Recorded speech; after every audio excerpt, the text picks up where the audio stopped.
Hi, Sally. Hi. I'm streaming on YouTube, so watch your mouth. Oh, You can, okay. you can talk, just no crazy stuff that'll get me censored. I'll behave. Trying to make sure that everything is good before I start the story. I have nowhere to sit. Anywhere, you can sit on the log, I think. It's telling me no room. Hold on. Let me see. Maybe I'm trying to sit on the ground. It could be the fog is kind of in the way. I got this. It's not my first rodeo.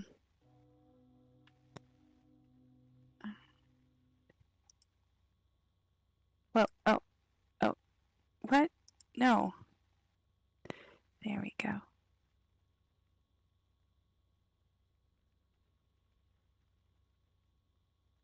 Okay, I'm gonna just go with it. It was a spur of the moment idea, so we're just gonna roll. I have to do a disclaimer because I did one on YouTube. This is a true crime story that depicts child abuse. Viewer Okay. discretion is advised. This means Pure discretion is advised. yeah. I've watched enough shows to know that you have to say that. But it's a real, actual book. I'm so excited to read it.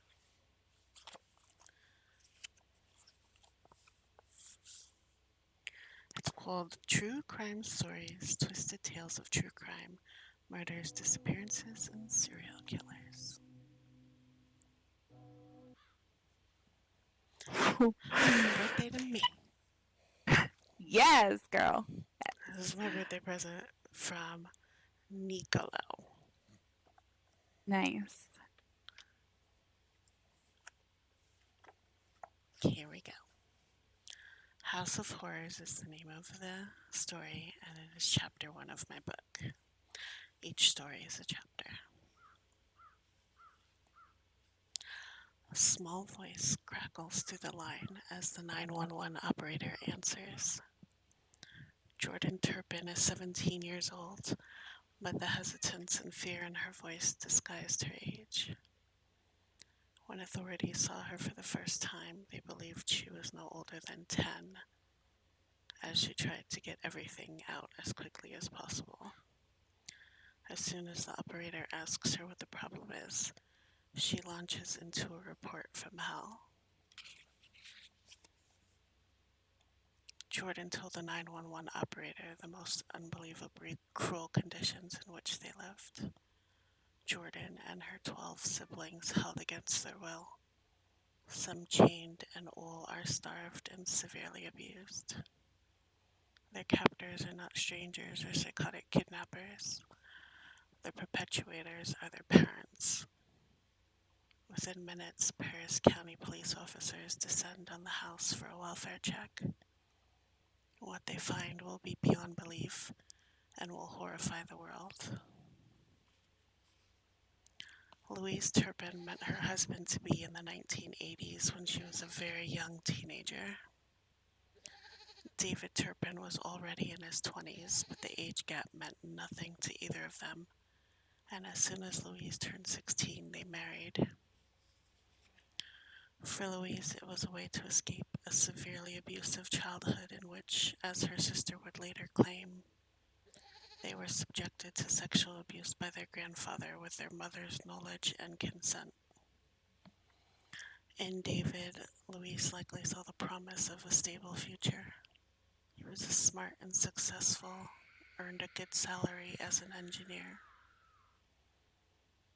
In the beginning, Louise's family was welcomed into the Turpins' home to visit. David would fly in her siblings regularly. However, this contact soon started to wane. Within the first 15 years of their marriage, they had 8 children. Louise's visiting siblings would say that although they did not witness anything that they would term abuse in those early years, the Turpins were extremely strict with their children. The outside world saw a picture of wealth and success. To everyone else, it appeared that the family was happy and well-rounded. Louise's in-person contact with her siblings became sporadic, and the family became more isolated. The only window into their lives was the social media posts that Louise would make. Pictures of trips to Disneyland and several vacations to Las Vegas to renew their wedding vows showed smiling children, all meticulously dressed in identical clothes. By 1998, the Tupin family completely cut themselves off from family and friends. The couple would also declare bankruptcy at this time, despite David's above-average salary. Later investigations would indicate that their financial problems were not so much a shortage of money, but rather highly irresponsible and lavish spending by the pair. The children saw none of this lavishness, though. Initially, some of the Turpin children did attend school, but by 1998, the couple decided that they would homeschool the children instead. The family lived in a rural area of Texas for a decade, and their neighbors would later report feeling that something was off about the family. A family who lived closest to the Turpin house allowed their daughter to play with the children on the rare occasion that they appeared in the front yard. The children were filthy, the neighbor said. So dirty that the neighbor thought one child was wearing white gloves until realizing it was a result of the child's hands, only washed up to her wrists, and the rest of her body caked with filth. In her 911 call many years later, Jordan Turpin would admit that her parents had only allowed her and her siblings to bathe once a year.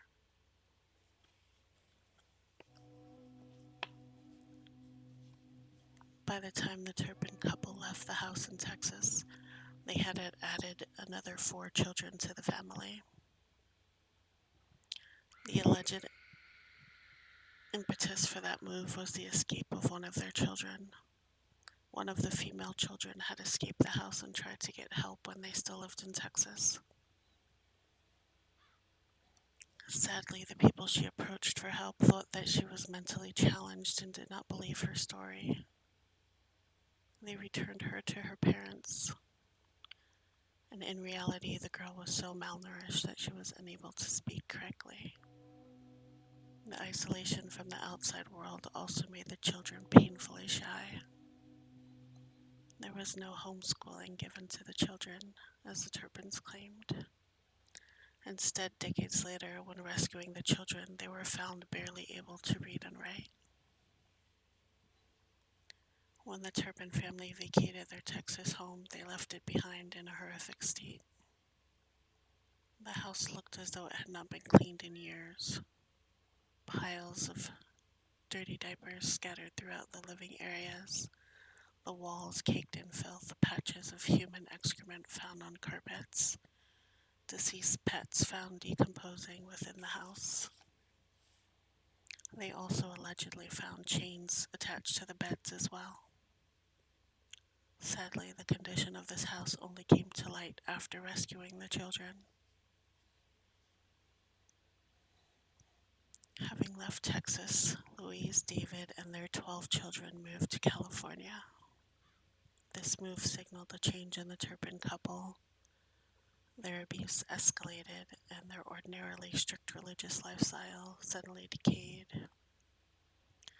They started to drink heavily and brought other couples into the home for partner-swapping sexual encounters. In 2016, Louise gave birth to their 13th child, and there are reports that she had ambitions of starring in a reality television series with her family. In January 2018, 17-year-old Jordan Turpin and one of her sisters found a deactivated cell phone and escaped the house. Jordan's siblings became terrified of the consequences if they were caught and returned to the house. Jordan continued and made the call that would eventually save her siblings' lives. While the true extent of the abuse that the children suffered will likely only come out in trickles as the children begin to heal and work through their trauma, the pieces we do know are horrifying enough, besides forced to live in filthy conditions and denying them schooling. The children were also regularly chained to their beds for hours on end. Stains on their mattresses indicated that they had not been allowed to take bathroom breaks either. The children were beaten and starved. Food deprivation is terrible enough, but their parents took a sadistic step further. They would eat in front of their starving children or place food on the kitchen counters for them to see, but not eat. If any of them ate food without permission, they punished them severely. The only activity that the children were allowed to participate in was journaling, and the police found large piles of notebooks when they searched the house. Brand new toys left in their packaging as a way to taunt the children. If they dared touch the toys, there would be hell to pay. All of the children were severely malnourished and mentally underdeveloped. The oldest Turpin child was 29 years old at the time of the rescue, but weighed only 80 pounds and had the mentality of a first grader. Medical investigations would prove that she had been born completely healthy from a physical and mental perspective. Her condition was a direct result of nearly 30 years of abuse and deprivation. There also seemed to be a distinct difference in how the parents treated the female children compared to the males. Although the male children were starved and subjected to abuse, the older ones were allowed small freedoms. One older Turpin male was even allowed to attend community college. That said, his mother would drive him to his classes, wait outside for him until school was over, and then bring him straight home.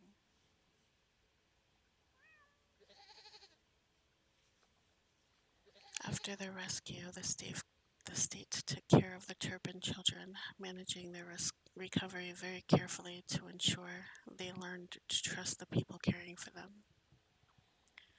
The court charged David and Louise Turpin with 14 different felony counts of false imprisonment and torture. Although they initially protested their innocence in 2019, the couple admitted their guilt and they were each sentenced to 25 years to life in prison. They will have the possibility of parole after serving 22 years of their sentence. The Turpin children continue to make a slow and steady recovery. Although they will likely never achieve their potential should they have had a better start in life, they are certainly making the best of their second chance. One of the most tragic parts of this case is all of the missed opportunities for an earlier rescue. There were red flags everywhere that could have helped the children sooner.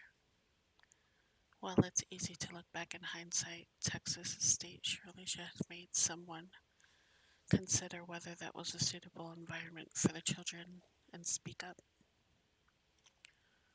The first escape made by one of the children in Texas was another dash chance when the neighbors merely accepted Louise and David's deceitful explanation for their daughter's behavior.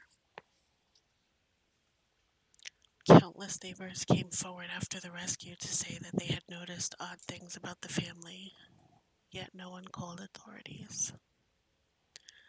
The explanation for this seems to be that people don't want to accuse someone falsely and they don't want to stick their noses too far into other people's business and lives. The truth is, though, that when children are involved, we have a responsibility to act. All it takes is one phone call to a local police station. The Turpin children will all have very different healing journeys ahead of them.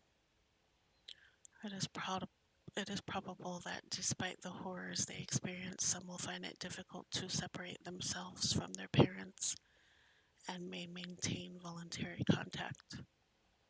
This behavior is not uncommon in abuse cases, as victims struggle to rationalize the feelings of attachment they develop toward their abusers. Many have questioned why it took so long for one of the children to come forward.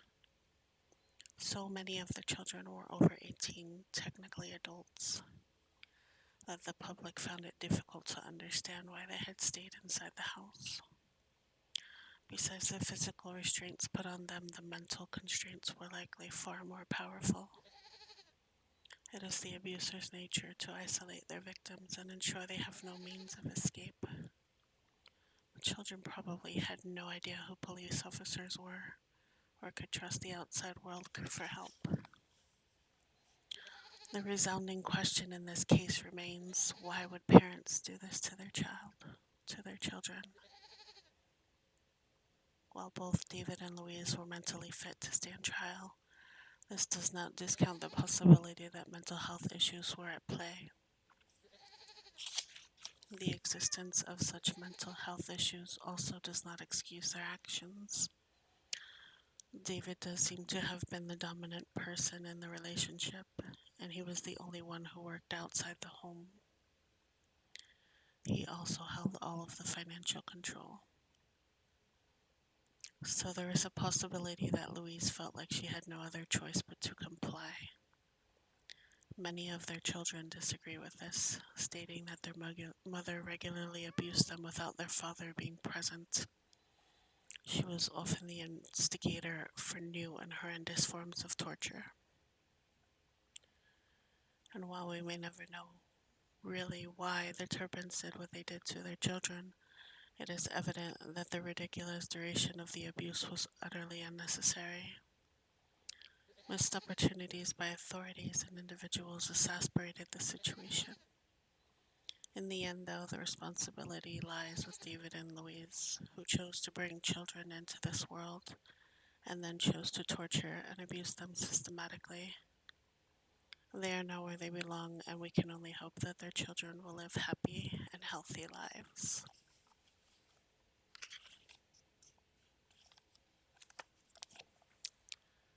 The end. Yikes. So I remember this case. Me Um, too. That's why I was like hesitant to read it, but then I read the story first and I was like, okay, it doesn't get too graphic. We can do this. right. That one was such a trip because I do remember a lot of those questions circulating. Why didn't those kids leave? Hmm. Why did how can a mother and father do that to their kids? And it's sickening. Like, Yeah. those kids didn't know anything else. They didn't know any better. When you don't know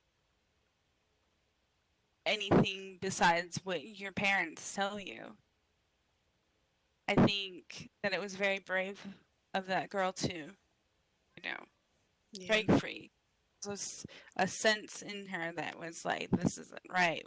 We got to stop this. I really wonder, though, how well those kids are doing. Yeah, me too, actually. I could have sworn that was in California. Like you said Yeah, it Texas, says though. that's where they lived initially, but then they moved to Texas after they got back the Oh, older okay. kid that got free but got brought back home. Okay. Then they moved to Okay. California. Yeah, Paris, California, and Rivers. Yeah. Fucking crazy. That was a good story. Thank you, Vanity. You are welcome. Okay, let's see here. Turpin update. That's right, I Google. Yeah. Turpin siblings spend most of their time living indoors and avoiding other people, and this has helped them cope during the coronavirus pandemic. Like most Californians, they're taking precautionary steps like covering their faces and staying inside as they focus on living their lives during the pandemic that has sickened more than 1,100 Riverside County residents. COVID-19 makes it challenging when they're in school and just living normal lives. They grew up not going outside, and it's weird for them now, but it's something they're doing okay with.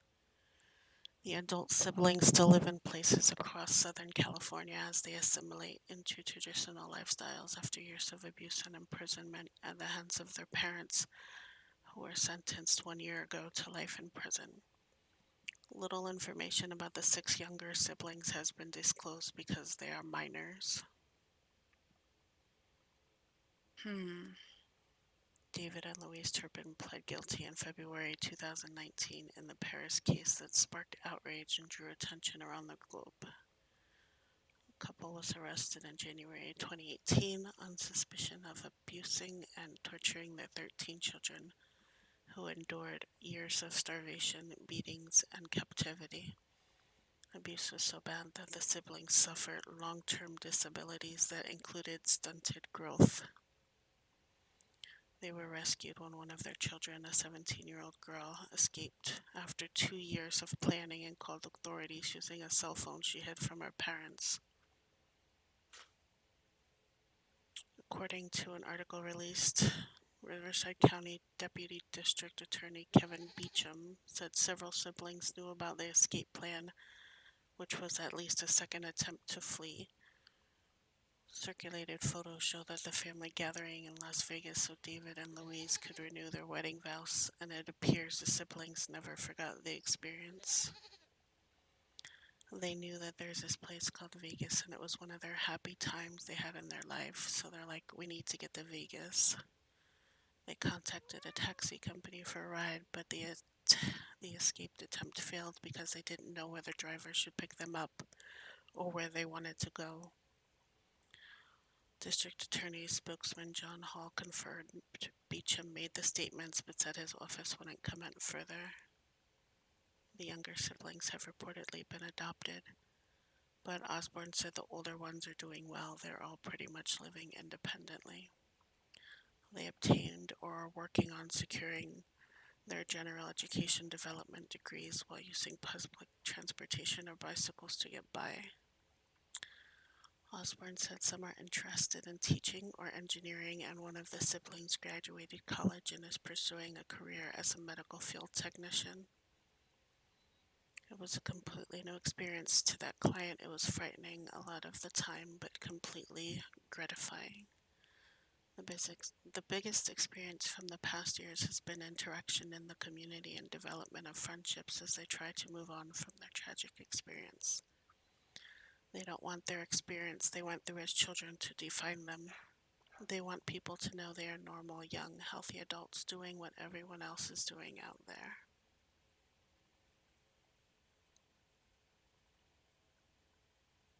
Wow. It's more positive than I thought it would be. Very positive, to be I like it. honest. It sounds like they are adapting, which is awesome. Yeah, I was worried when I saw Corona. I was like, oh God, they're going to feel trapped up again because they have to stay inside. It's good. I like it. I'll have to start doing that, doing a where are they now Google search before I start this story. Yeah. Yay! Chapter 1, my book. Damn.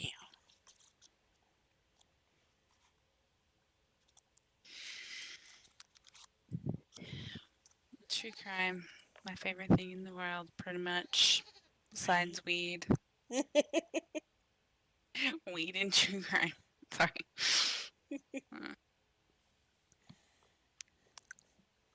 I can get on board with weed.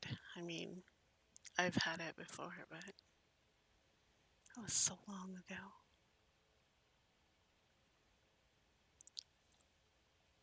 Eh.